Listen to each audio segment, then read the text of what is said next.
नमस्कार। Let's mic के एक बिल्कुल नए जानकारियों से भरपूर शो में आपका स्वागत है, जिसका नाम है कॉर्पोरेट दुनिया। ये सिर्फ एक प्रोग्राम नहीं है, बल्कि एक खिड़की है उस दुनिया की तरफ जहां बिजनेस की चालें, स्टार्टअप्स की उड़ानें, मार्केट की धड़कनें और कंपनियों के भीतर की कहानियां आपको समझाई जाएंगी, आसान, रोचक और भरोसेमंद अंदाज में। आइए सबसे पहले नजर डालते हैं कारोबार की दुनिया की आज की खबरों पर। भारत ने अमेरिका और यूरोपियन यूनियन की आलोचना के बीच रूस से भारत के तेल आयात को जारी रखने के अपने तर्क दिए हैं। विदेश मंत्रालय ने कहा है कि यूक्रेन संघर्ष शुरू होने के बाद रूस से तेल आयात करने के कारण भारत अमेरिका और यूरोपियन यूनियन के निशाने पर है। वास्तव में भारत ने रूस से आयात करना इसलिए शुरू किया क्योंकि संघर्ष शुरू होने के बाद पारंपरिक आपूर्ति यूरोप की ओर मोड़ दी गई थी। उस समय अमेरिका ने ग्लोबल एनर्जी मार्केट की स्थिरता को मजबूत करने के लिए भारत की ओर से इस तरह के आयात को प्रोत्साहन दिया। यूक्रेन संघर्ष की शुरुआत के बाद से रूस के साथ भारत के ऊर्जा व्यापार पर पूछे गए सवालों का जवाब देते हुए विदेश मंत्रालय ने स्पष्ट किया कि भारत का इंपोर्ट राष्ट्रीय जरूरत से प्रेरित है और इसका मकसद इंडियन कंज्यूमर्स के लिए पहले से अनुमानित और किफायती कीमत सुनिश्चित करना है। विदेश मंत्रालय ने बताया कि पिछले साल यूरोपियन यूनियन का रूस के साथ वस्तुओं का बाइलेटरल ट्रेड 67.5 अरब यूरो था। ग्लोबल ट्रेड रिसर्च इनिशिएटिव ने कहा है कि डोनाल्ड ट्रंप के भारतीय वस्तुओं पर अतिरिक्त 25% इंपोर्ट शुल्क लगाने के कारण चालू वित्त वर्ष में भारत का अमेरिका को निर्यात 30% घटकर 60.6 अरब डॉलर रह सकता है। निर्यात को बढ़ावा देने के लिए जीटीआरआई ने सरकार को इंटरेस्ट इक्वलाइजेशन स्कीम को रिवाइव करने, एक हेल्प डेस्क बनाने, व्यापार समझौतों का रणनीतिक उपयोग करने और नए एक्सपोर्टर्स को शामिल करने का सुझाव दिया है। अमेरिका की ओर से भारत पर लगाया गया 25% टैरिफ चीन के बाद सबसे ज्यादा है। अमेरिका ने चीन पर 30%, वियतनाम पर 20%, बांग्लादेश पर 18%, इंडोनेशिया, मलेशिया और फिलीपींस पर 19% और जापान और दक्षिण कोरिया पर 15% टैरिफ लगाया है। ग्लोबल ट्रेड रिसर्च इनिशिएटिव के अनुसार कुछ एक्सेप्शंस को छोड़कर इस शुल्क से ज्यादातर क्षेत्रों में भारतीय एक्सपोर्ट को नुकसान होगा। अमेरिका की नई शुल्क व्यवस्था में दवा, ऊर्जा उत्पाद, खनिज और सेमीकंडक्टर शामिल नहीं है। इसके कारण अमेरिका को भारत का निर्यात 30% घटकर इस वित्त वर्ष में 60.6 अरब अमेरिकी डॉलर रह सकता है। पिछले फाइनेंशियल ईयर में यह निर्यात 86.5 अरब अमेरिकी डॉलर था। जीएसटी डिपार्टमेंट ने पिछले 5 सालों में लगभग 7.8 लाख करोड़ रुपए की टैक्स चोरी का पता लगाया है। इसमें से लगभग 1.89 लाख करोड़ रुपए की इनपुट टैक्स क्रेडिट की धोखाधड़ी भी शामिल है। पंकज चौधरी ने लोकसभा में इससे जुड़े डेटा साझा किए। सरकार की ओर से दिए गए आंकड़ों के अनुसार 2024-25 में सीजीएसटी फील्ड ऑफिसर्स की ओर से 2,23,000 लाख करोड़ रुपए से ज्यादा की जीएसटी चोरी का पता लगाया गया है। सरकार ने बताया कि 2025 में जीएसटी चोरी के 30,056 मामलों का पता चला। इनमें 15,283 मामले आईटीसी धोखाधड़ी से संबंधित थे। इनमें कुल 58,772 करोड़ रुपए की टैक्स चोरी की गई थी। 2023-24 में सीजीएसटी फील्ड ऑफिसर्स की ओर से 2.3 लाख करोड़ रुपए की जीएसटी चोरी का पता लगाया गया था। इसमें 36,374 करोड़ रुपए की आईटीसी धोखाधड़ी शामिल थी।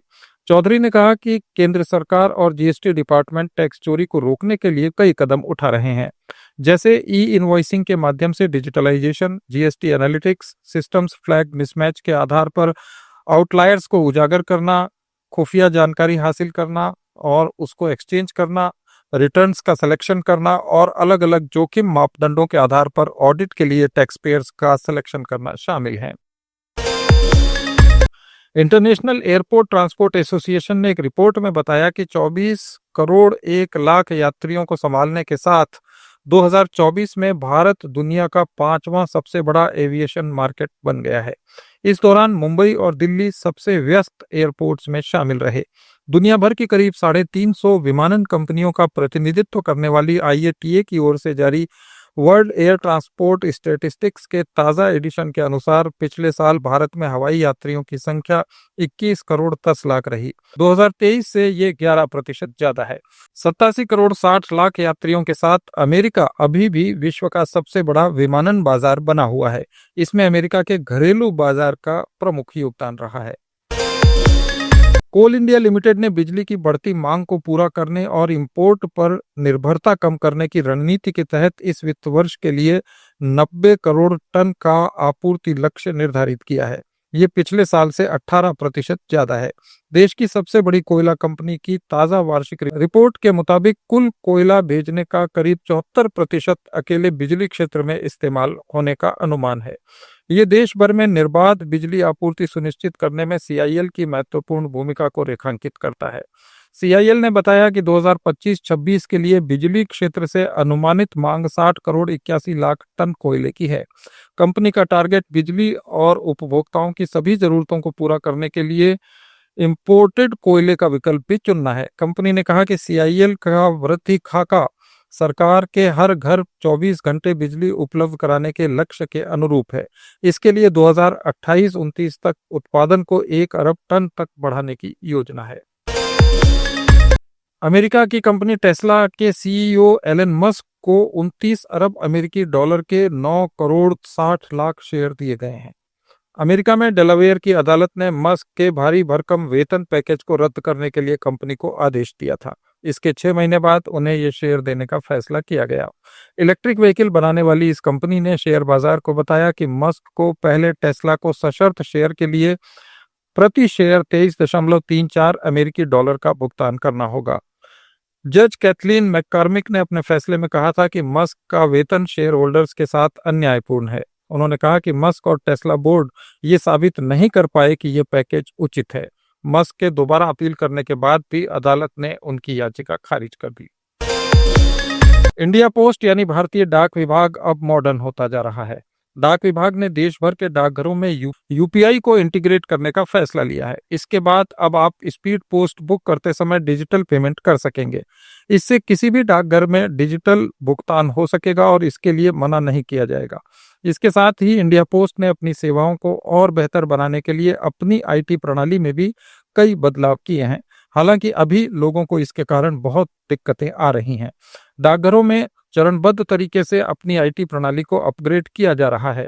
इस नई एडवांस्ड पोस्टल टेक्नोलॉजी के तहत न केवल UPI पेमेंट एक्सेप्ट किए जाएंगे बल्कि ट्रैकिंग की सुविधा को भी और बेहतर किया जाएगा। आपको ये भी पता चलेगा कि आपका पैकेट या लेटर किस अगले डाकघर में जा रहा है। ये प्रणाली दिल्ली, चेन्नई और मुंबई जैसे मेट्रो सिटीज में शुरू हो चुकी है और अब तक 86,000 से ज्यादा पोस्ट ऑफिसेज को अपग्रेड किया जा चुका है। देश की सबसे बड़ी इस्पात उत्पादक कंपनी सेल ने नौसेना के INS अजय और INS निस्तार के लिए इस्पात की आपूर्ति की है। INS अजय को Gordon Reach shipbuilders and engineers limited और INS निस्तार को हिंदुस्तान शिपयार्ड लिमिटेड ने पिछले महीने लॉन्च किया था। इन दोनों जहाजों के लिए इस्पात की पूरी आपूर्ति सेल ने की। इसके साथ ही कंपनी देश के रक्षा स्वदेशीकरण प्रयासों में महत्वपूर्ण भूमिका निभा रही है। CGST के दिल्ली दक्षिण आयुक्त कार्यालय ने लोहे और इस्पात कारोबार में 47 करोड़ 12 लाख रुपए के इनपुट टैक्स क्रेडिट की कथित धोखाधड़ी करने वाले एक गोरख धंधे का भंडाफोड़ किया है और एक व्यक्ति को गिरफ्तार किया है। गिरफ्तार किया गया व्यक्ति नारायणा क्षेत्र का एक व्यापारी है जो लोहे और इस्पात की वस्तुओं का व्यापार करता है।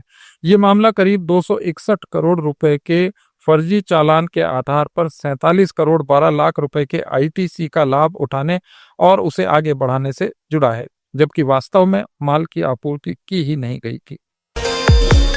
एक तरफ जहां देश के अलग अलग राज्यों में ज्यादातर बिजली कंपनियां घाटे में चल रही हैं और ये घाटा भी काफी भारी है, लेकिन हिमाचल प्रदेश राज्य विद्युत बोर्ड लिमिटेड ने कई चुनौतियों और बाधाओं को पार करते हुए 315 करोड़ रुपए का मुनाफा कमाया है। हिमाचल के मुख्यमंत्री सुखविंदर सिंह सुक्खू ने X पर एक वीडियो साझा किया और लिखा कि ये व्यवस्था में ट्रांसपेरेंसी, जवाबदेही और ईमानदार प्रयासों की जीत है। उन्होंने कहा कि हमारा संकल्प है HPSEBL आत्मनिर्भर, दक्ष और जन विश्वास पर खरा उतरने वाला उपक्रम बने।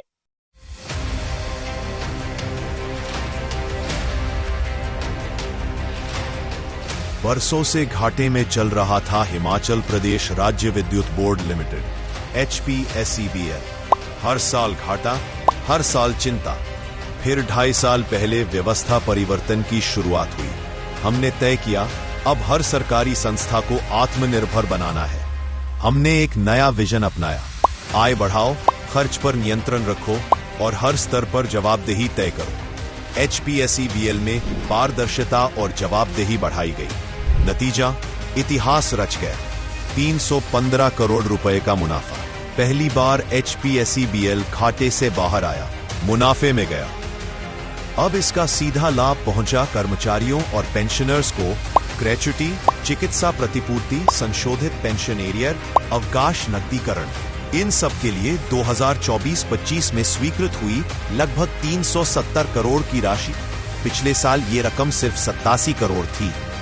31 जुलाई 2025 तक ही इन मदों में लगभग 188 करोड़ का भुगतान हो चुका है। यह है सरकार की प्रतिबद्धता, संस्थाओं को मजबूत करने की, कर्मचारियों के कल्याण की, हर परिवार की उम्मीद पर खरा उतरने की। अब घाटा गया, भरोसा लौटा, सिस्टम बदला है, हिमाचल बदल रहा है। ज्यादा लोग ज्यादा ग्रोथ का फार्मूला अब पुराना हो गया है। कंपनियां अब कम लोग ज्यादा आउटपुट के फार्मूले को अपनाने लगी हैं। पहले IBM ने 8,000 कर्मचारियों को नौकरी से निकाला, फिर माइक्रोसॉफ्ट ने 9,000 प्रोफेशनल्स की छटनी की और अब देश की सबसे बड़ी IT कंपनी TCS ने 12,000 से ज्यादा कर्मचारियों की कटौती कर दी है। वो भी तब जब देश की IT कंपनियों की कमाई या स्थिति में लगातार बढ़ोतरी हो रही है। एक रिपोर्ट। अब ये कहना गलत नहीं होगा कि देश का IT सेक्टर बुरे दौर से गुजर रहा है, क्योंकि एक और कंपनियां लगातार बड़ी संख्या में छटनी कर रही हैं, तो वहीं उन्होंने हायरिंग पर भी रोक लगा दी है, जिसका सीधा असर फ्रेशर्स पर पड़ रहा है। इन कंपनियों में इन्फोसिस, विप्रो और HCL शामिल है, जिन्होंने हाल के महीने में नई भर्तियां धीमी कर दी हैं।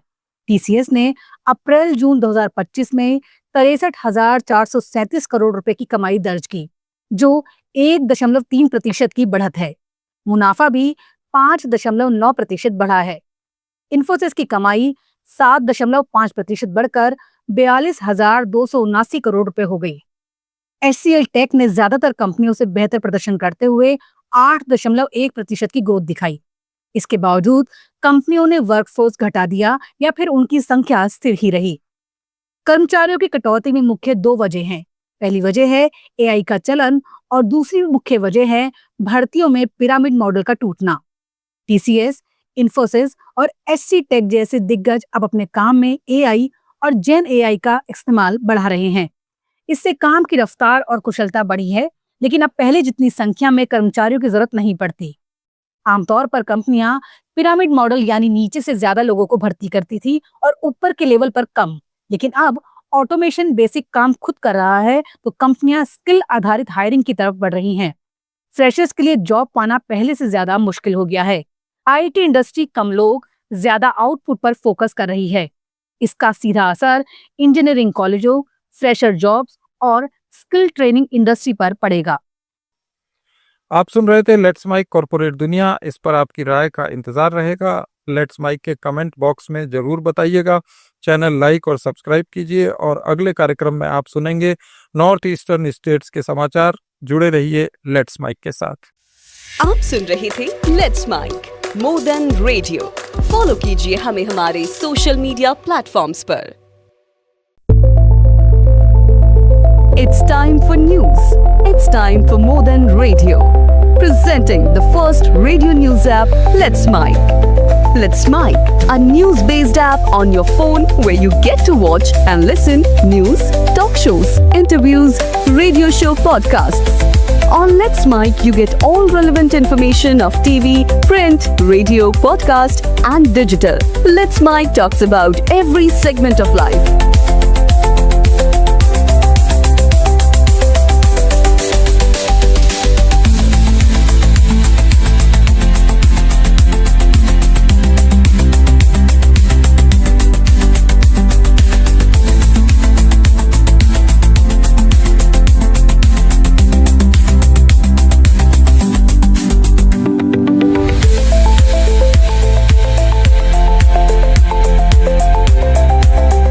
the app now from Play Store. Available both on Android and iOS mobile phones. Follow us on YouTube, Instagram, Twitter, LinkedIn, Facebook, Telegram, WhatsApp, Snapchat.